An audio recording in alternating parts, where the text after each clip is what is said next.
is an important presentation, and it's not two in one, it's only one. How to deal with our past, and is there any hope to change? If the past has an effect on the present, could we change that? Do you remember St. Moses the Black? Do you remember St. Mary of Egypt? What was the profession of St. Moses the Black before believing? Had a great profession. Do you remember? A thief.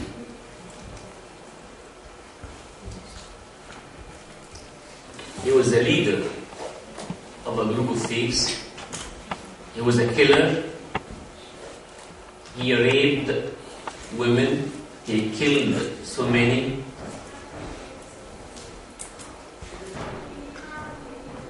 His meal was, do you remember how much it was?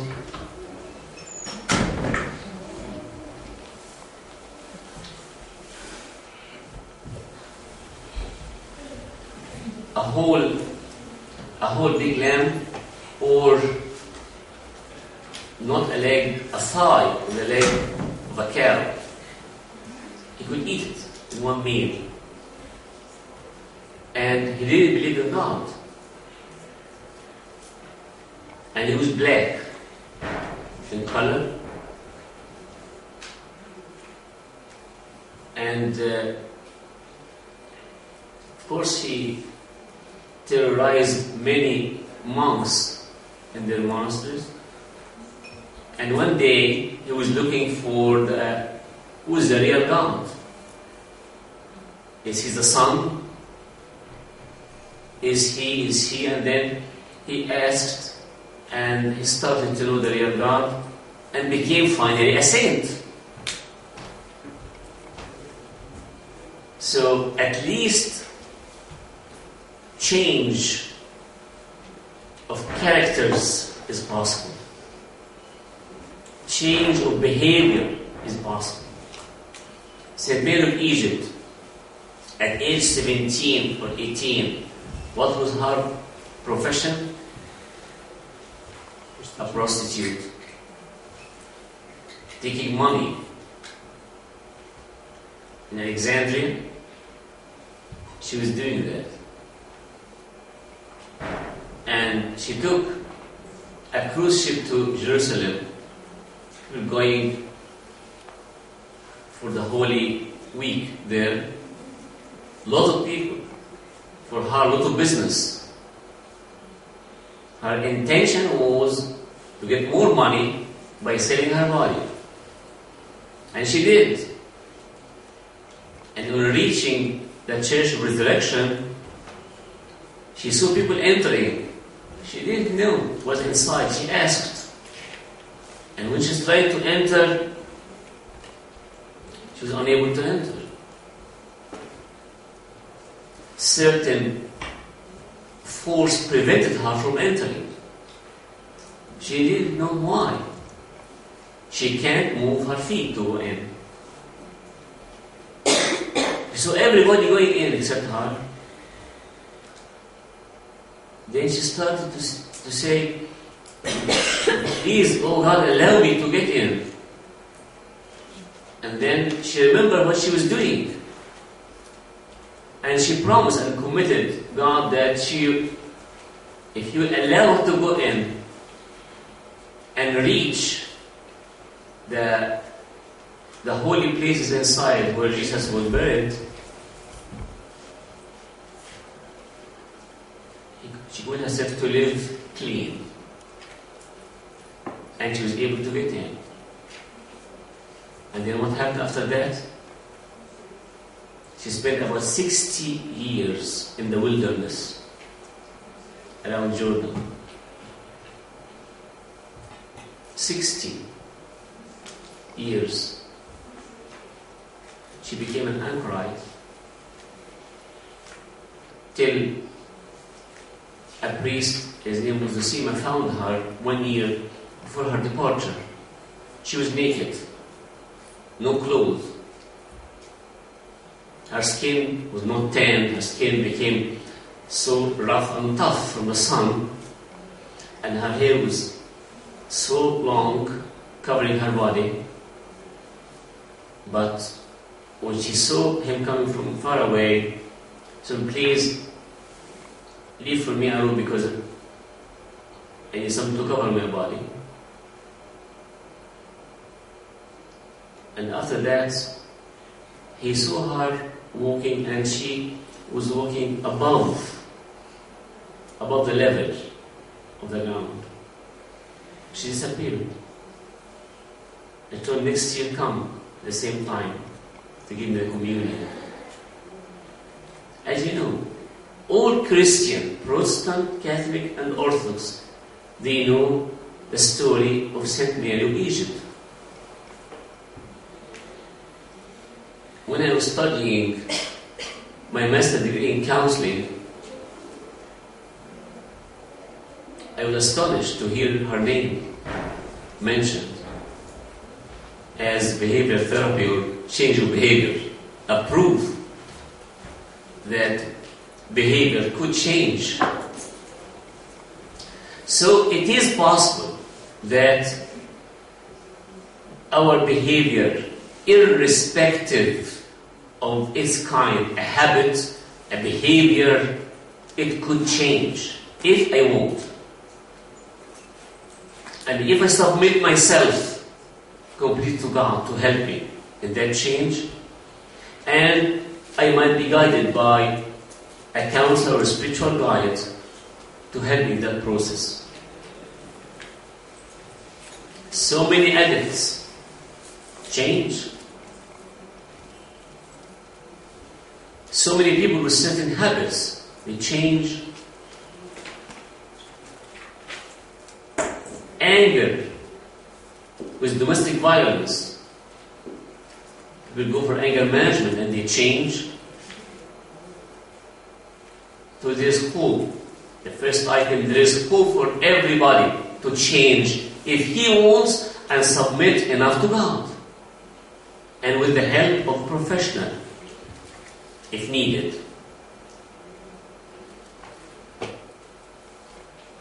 Is there any age after which we cannot change?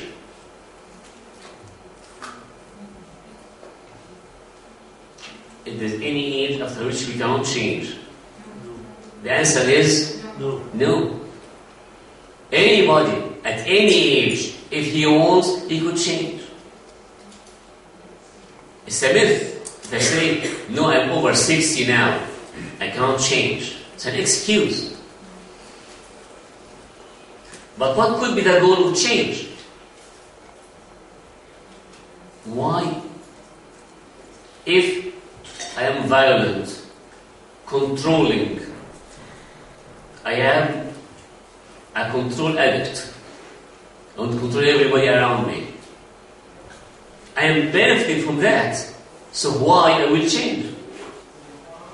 There has to be a motive for change. If I don't have that motive, I will never try to change.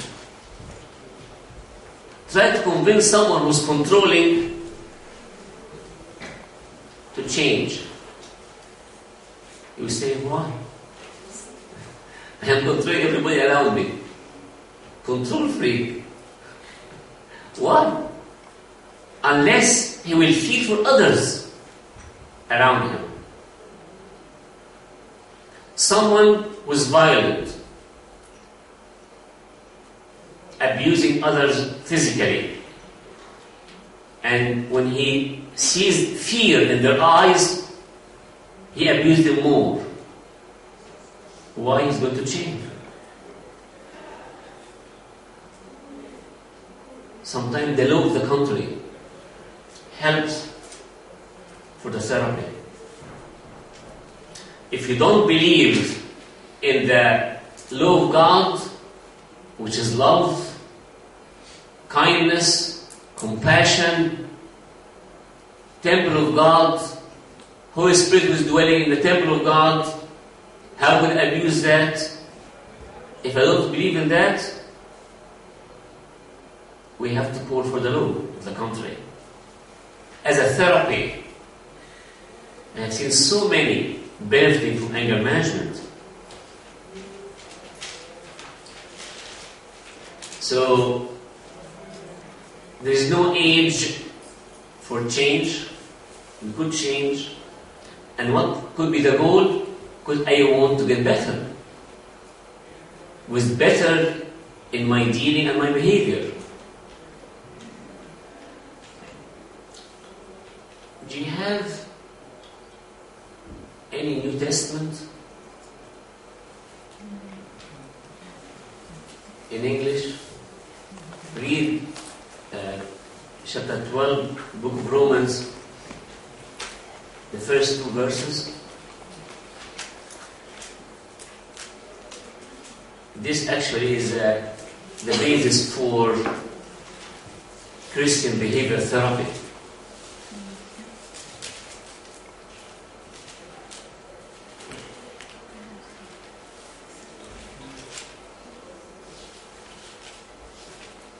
Anybody would read?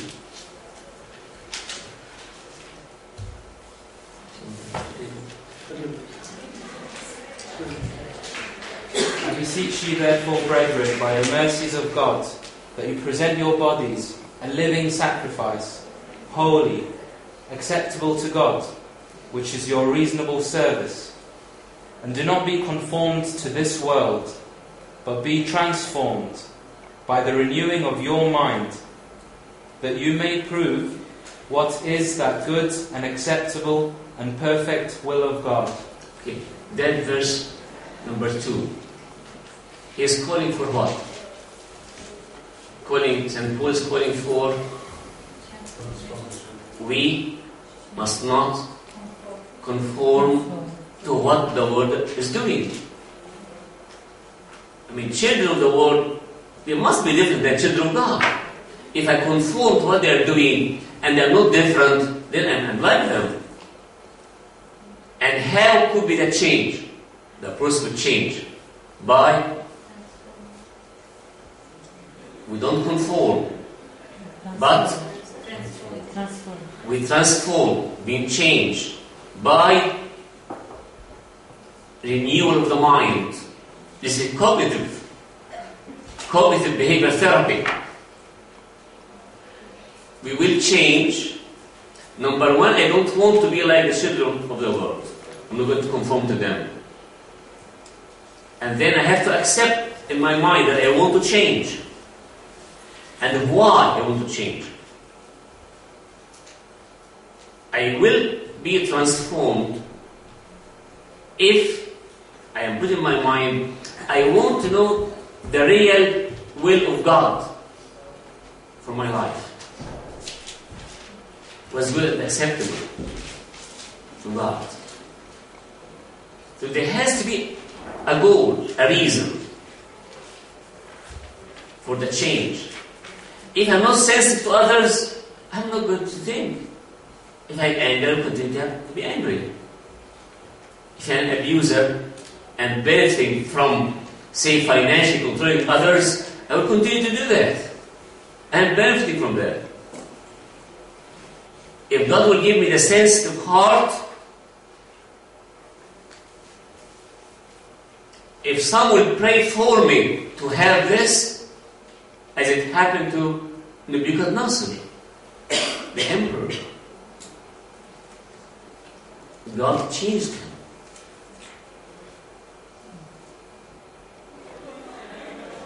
So sometimes we don't know what's good for us.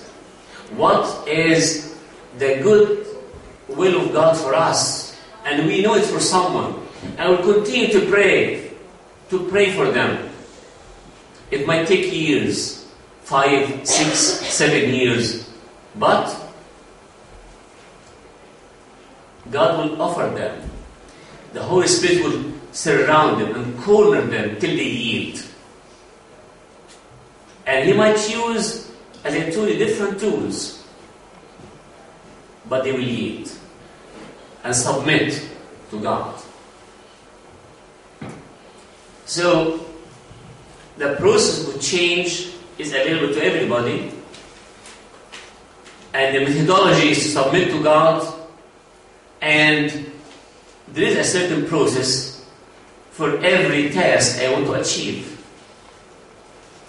The 12 steps is used now in family conflicts, not only for addiction, which is based around God.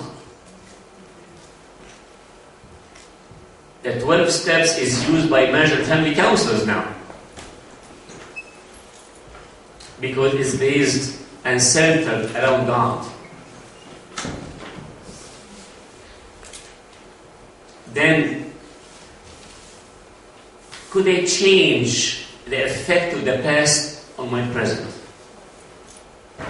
Yes, I can, with the help of God. I will go fast in 10 issues in dealing with our past.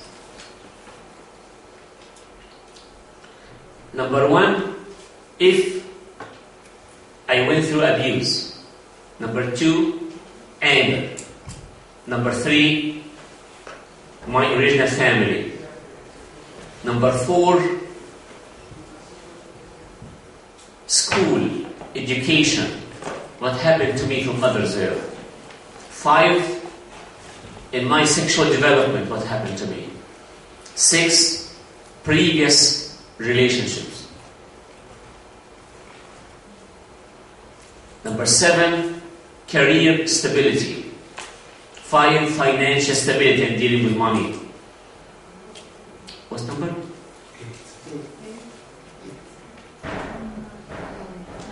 9,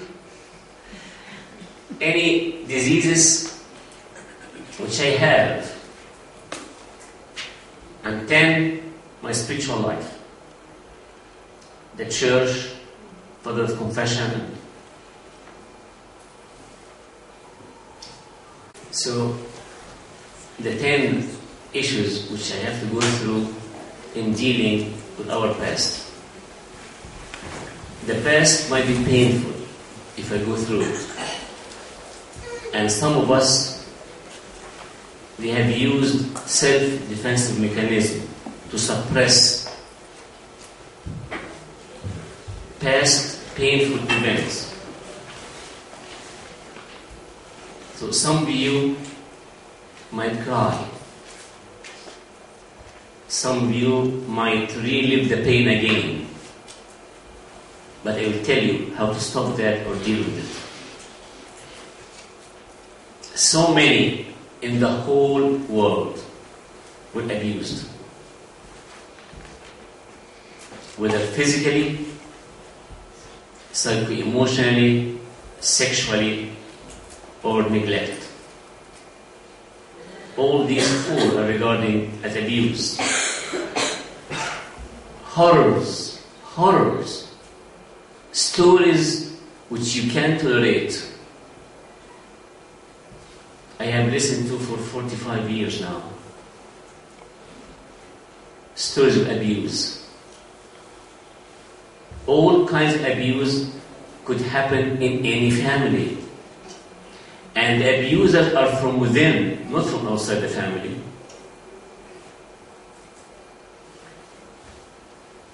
I'm saying horrors.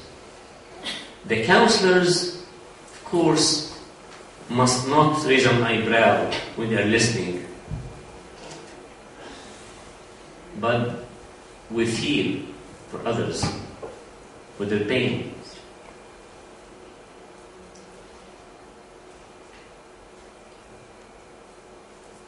I said from within the family because most of the abusers are real close. Could be brothers, sisters, fathers, mothers, cousins, uncles.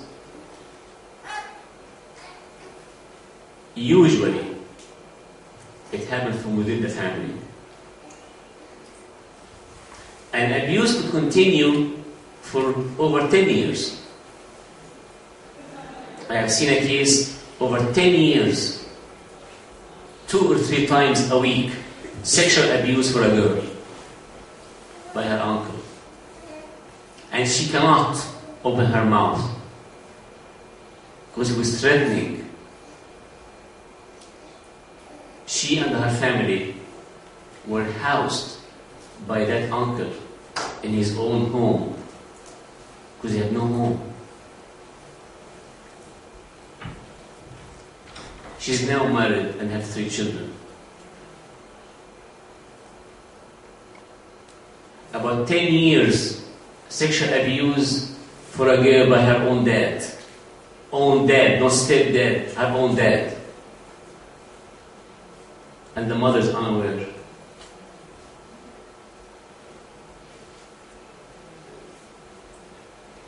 All kinds of physical abuse include burning, cautery,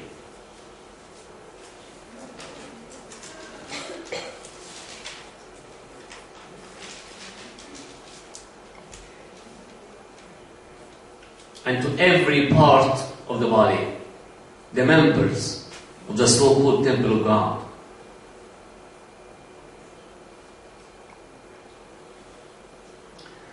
So many people are still living the pain or the after effects of the abuse. Because still, not only the remark, not only the scars, but all those kinds of abuse, they have emotional scars, very deep emotional scars, which are much more painful than the physical pain. But still, sometimes, some of them, if they will touch these areas, they relive the pain. It's painful.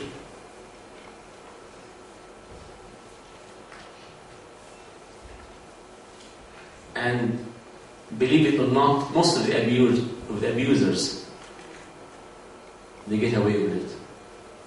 Nobody report them. If we report sex offenders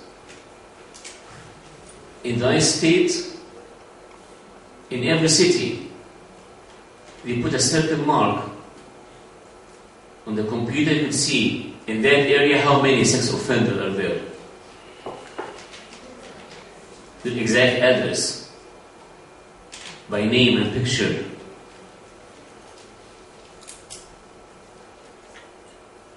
How many sex offenders are still living with us? They are guilty from inside, but they were not caught. With so many fear to report them. And most of the abusers were abused before. Most of the abusers were abused before. So it's a cycle, continuing. It's unhuman, but still going on. You can't abuse a pet, but we abuse human beings. Psycho-emotional abuse, putting down, humiliation, spitting in your face, cursing, throwing things at you, including shoes,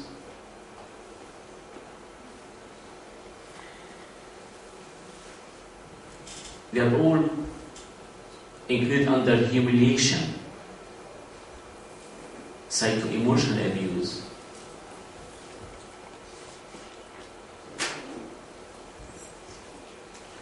And so many kind of abuse occur because of alcoholics or people under the influence.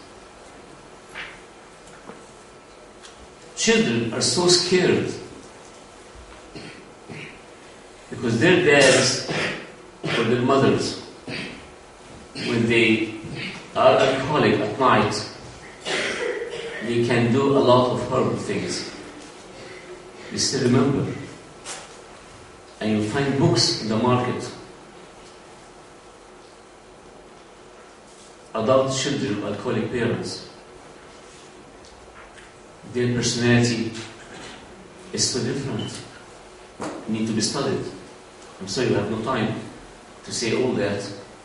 But that category of abuse is so painful. And it has an effect on the present and sometimes on the future. If I don't deal with it. And sometimes counseling, we deal with it our best. But some of them,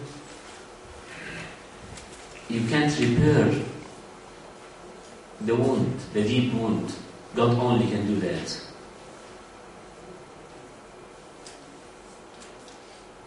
Anger. I told you, anger needs anger management. But the most difficult is anger at God. For whatever reason, I'm angry at Him. He must be the source of support.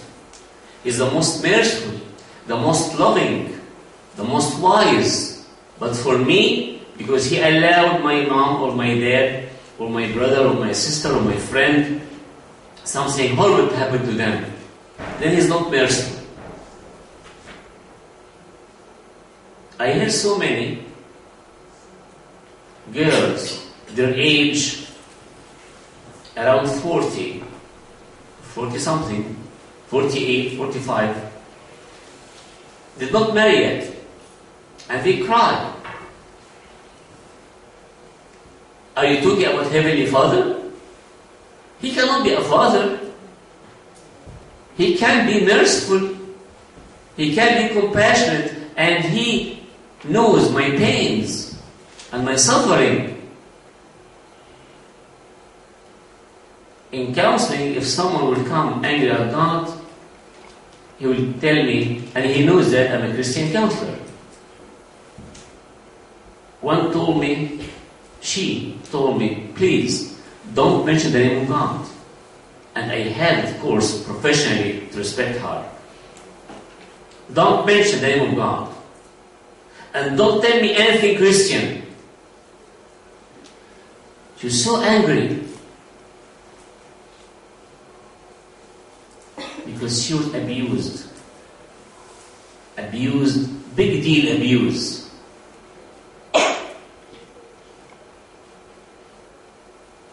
By an eminent one in serving the church. And after 3 or 4 sessions, she started to cry. And then reconciled with God. After reconciling with God, the therapy starts. Because the main therapist is God.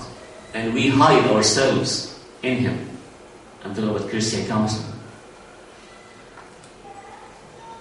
So I'm saying the most difficult is anger at God. Anger at others for whatever reason, and anger at myself because I'm not following my principles or principles of my parents, my own value system. I betrayed myself in doing something which I don't accept. So I'm angry. I'm so angry at myself. Anger at others. Look for the terrorist. They're angry at others. And they enjoy killing the terrorist. And they have a reason. For whatever reason they have. We call them terrorists. Full of anger and hate. And they want to kill. They are there just to kill. To terrify others.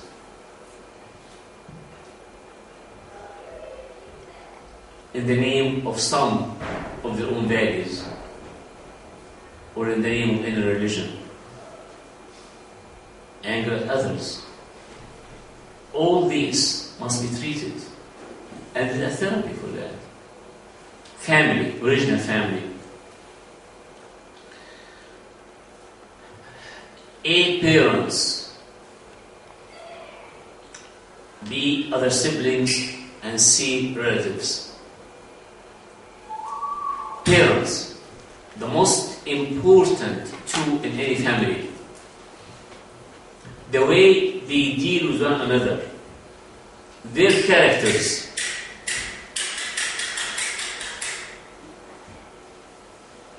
If anyone is controlling, anyone is abusive, who is wearing the pants? Mom or dad? Their style of parenting. Is it authoritarian style of parenting? Is it authoritative style of parenting? Is it permissive?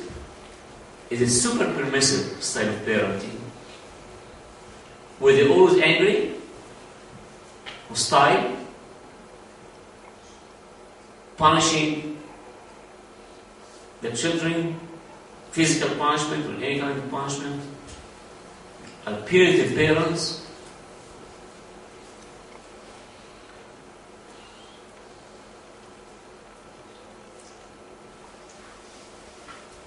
The other siblings, did they favor some of their own children on the expense of the others? Did they feel rejected and they're accepting my brothers and sisters? Did they experience fear because of their behavior? Were they calm, compassionate, or angry and anxious? What kind of environment I was living in my family because of my parents?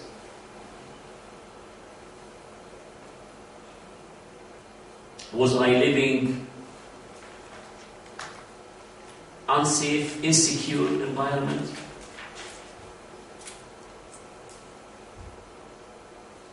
Did they see domestic violence from dad or mom? Was there any kind of addiction in the parents? Any kind of psycho-emotional disorder, psychiatric problem?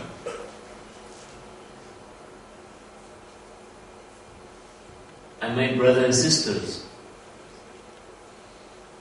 as I mentioned, some of them were favored. But if not, the firstborn who's doing what he's doing to others, the elder to the youngest, and the one in the middle, the two in the middle, the strugglers, what they are doing to prove themselves that they are there. Everybody is looking to the first one and the last one, the youngest, but not those in the middle. Those are the strugglers. And they have strong personality, and some of them are strong-willed. What our parents taught us to deal with our relatives, including the family, part of the family, or we don't highly regard them. Because I will grow with these principles. Do I respect relatives? I respect neighbors? Or not?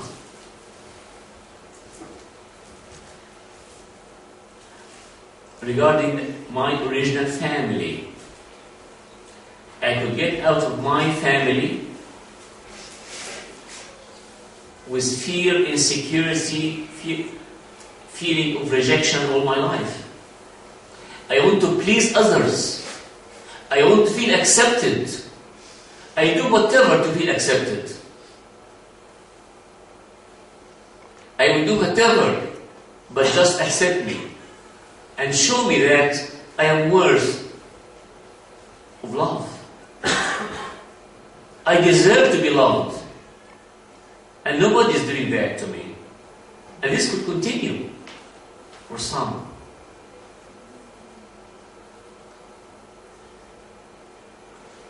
Moving to the school. Most children in the school, in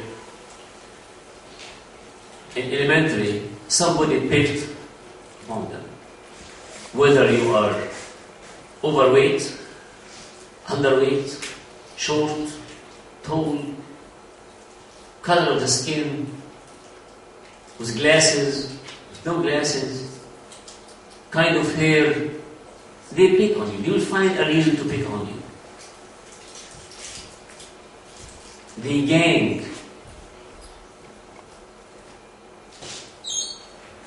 on some of the weak ones.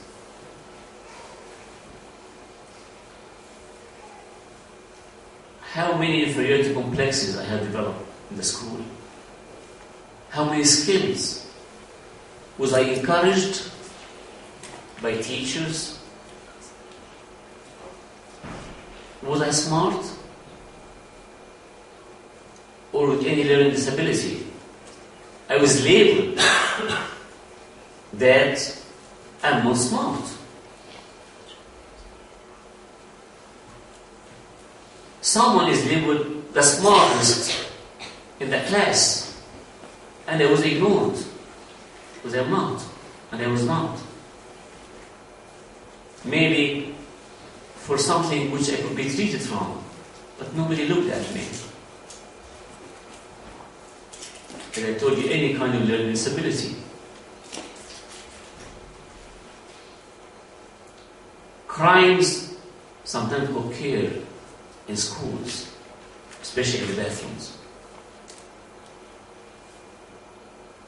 which leave an effect on us. What level of education I have reached? What kind of degrees? Did I have a nickname in the school? Labeled by a certain label? Do I still remember that? Maybe my schoolmates still remember that when they see me now, married with children.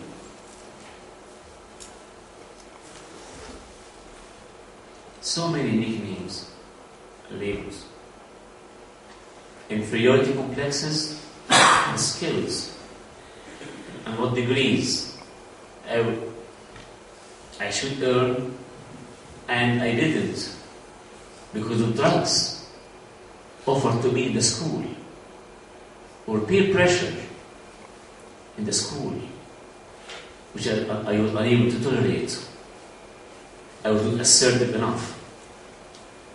I was a follower, not a leader. I wished to be a leader. I wished to be popular, but I was not. I envied the popular ones. Until now, I wish to be popular,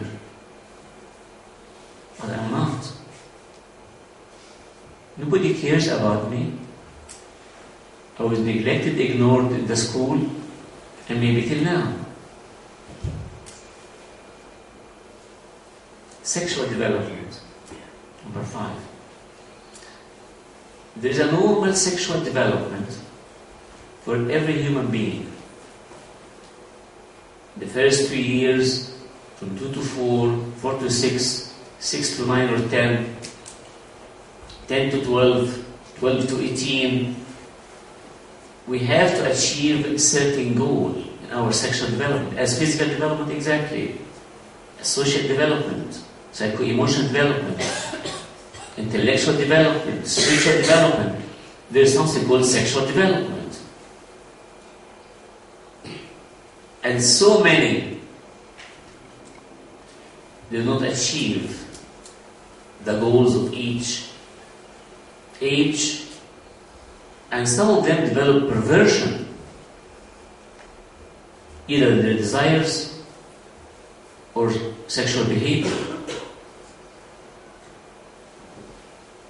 For whatever reasons, and as I told you today, I can't ignore the effect of the computer and pornography. Computers now have changed the age,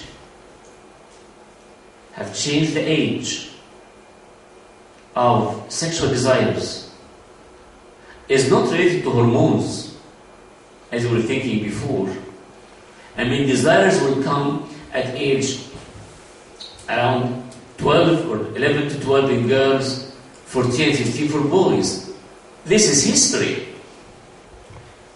This is history.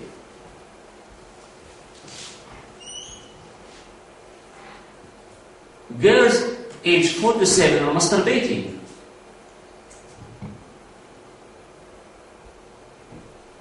And boys 7 to 9. Unheard of before.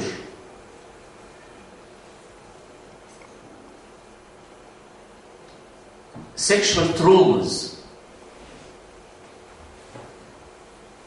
by seeing what we're not supposed to see. Spirituality with sexuality. Development of our spiritual life with sexual life is so important to teach principles and morals. Maybe my family were shy to teach me. Maybe my main teachers were my friends. Maybe my main teacher was a TV or a computer or a magazine. I was just imitating what I was seeing in an X-rated movie. Kids aged 3.5 are imitating what adults are doing. This is our time here. Nobody heard about that before. But it's happening. And it has an effect on their sexual life in marriage. Always negative. The more you have premarital sexual activity, the more you'll be messed up in your marriage.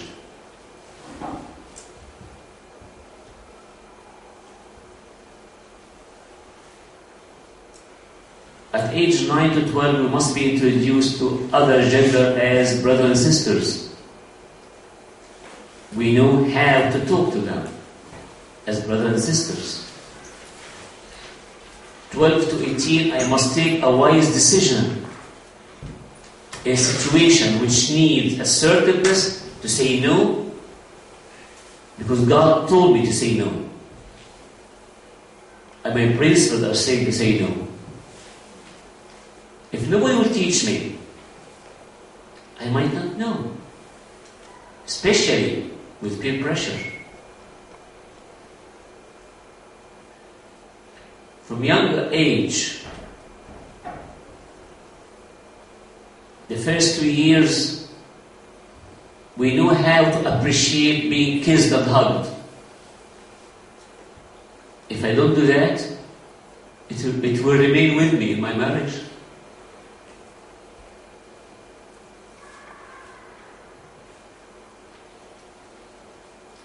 Age 2 to 4, I will discover my private areas.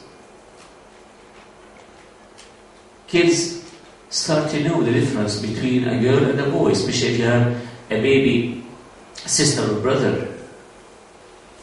You change the diaper. It continues the stage of curiosity and question about everything from 4 to 6.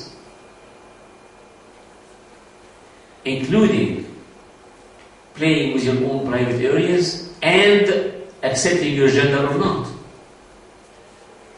When you go to school, accept your own gender or you don't accept your own gender. Prepare yourself for homosexuality. Age 6 to 9 or 10, kids want to play doctor and patient. better to be supervised.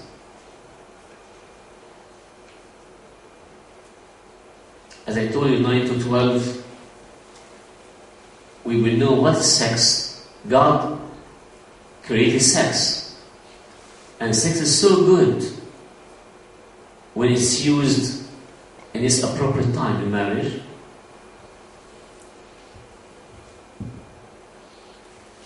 So, God created sex to be used in marriage, not before. And I have to talk, and I have to know how to talk with brothers and sisters without being shy or ashamed of anything. Adolescence, I told you, the age of making decisions, yes or no, for sexual encounters. 18 to 24, the phase of intimacy, emotional intimacy, and finding a future mate. Emotional, intellectual intimacy, not sexual intimacy.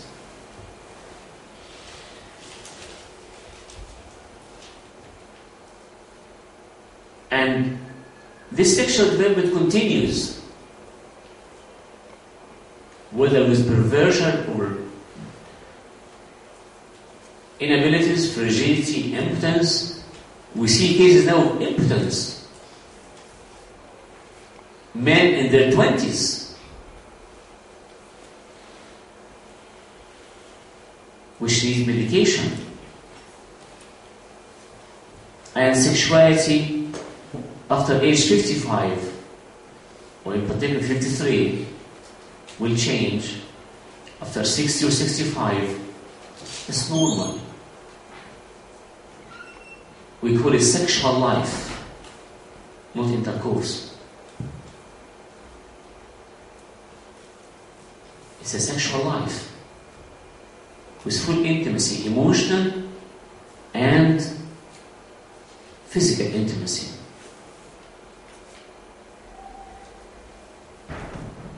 Within marriage, spirituality goes hand in hand with emotional intimacy and physical sexual intimacy. Sexual life could continue till the day of your departure, but it differs from one age to another. The goal of sexual life in any female is containment, to be contained emotionally, not the intercourse itself. Different than the male. But everything could be corrected in counseling, including perversion. 6, previous relationship, previous engagement, previous marriages, previous boyfriend-girlfriend relationship could affect, or we must look at it before marriage. I'm telling you events which could lead to full baggage, or carrying a baggage full of events which we have to deal with and empty before marriage. And if it affects marriage, we have to deal with it. Stability of careers. Do I have a career? Stability of jobs. Am I successful? Or I change job every few months? Stability of jobs and careers. Successful in your career. Did you prove yourself? If you write a resume or a CV, you will know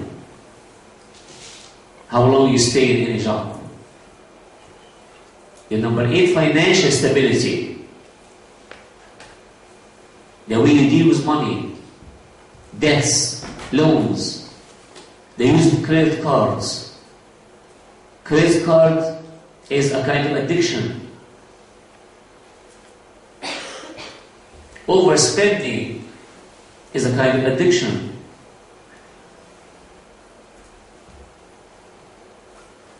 Also, holding money could be kind of addiction. Another name for stingy, being stingy. Just holding. And then, diseases, which could start from our childhood and still affecting us. So many organic diseases or psycho-emotional diseases, whether inherited or just you get it the first time. And it could affect our marriage or our life, especially the neurological diseases and psychiatric diseases. Sometimes you have diabetes, it could stay with you, but you have to deal with it.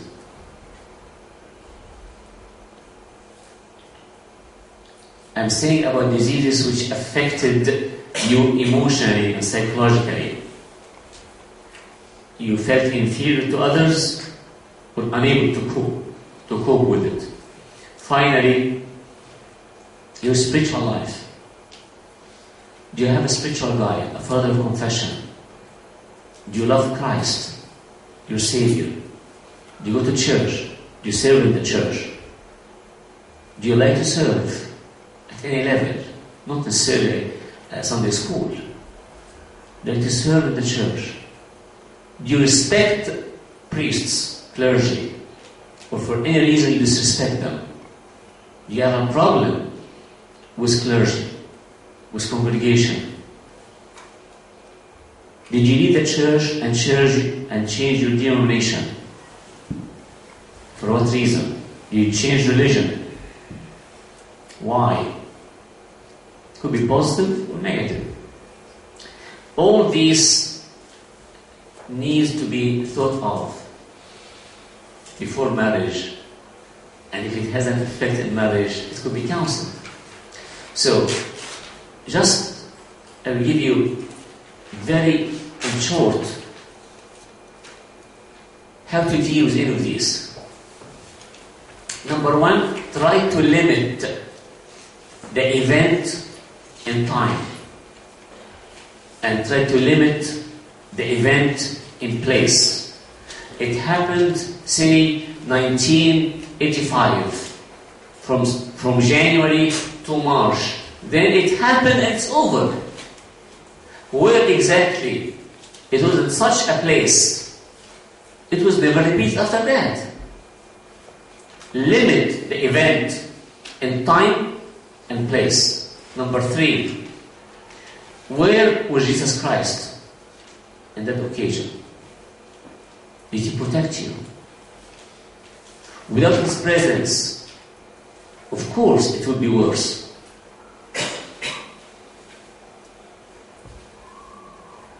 Think of His presence and what He did by His presence.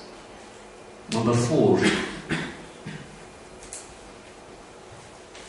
did you forgive anyone who abused you or was involved with you?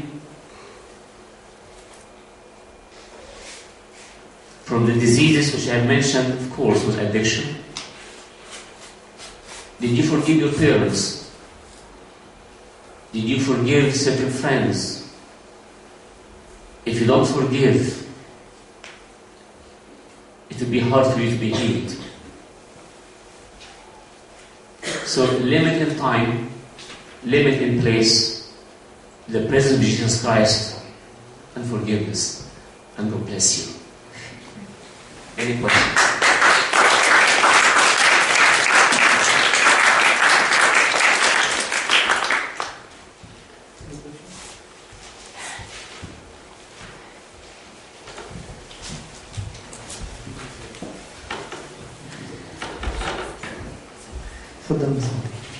So before we start praying, tomorrow the bus at 8:30 ولا 8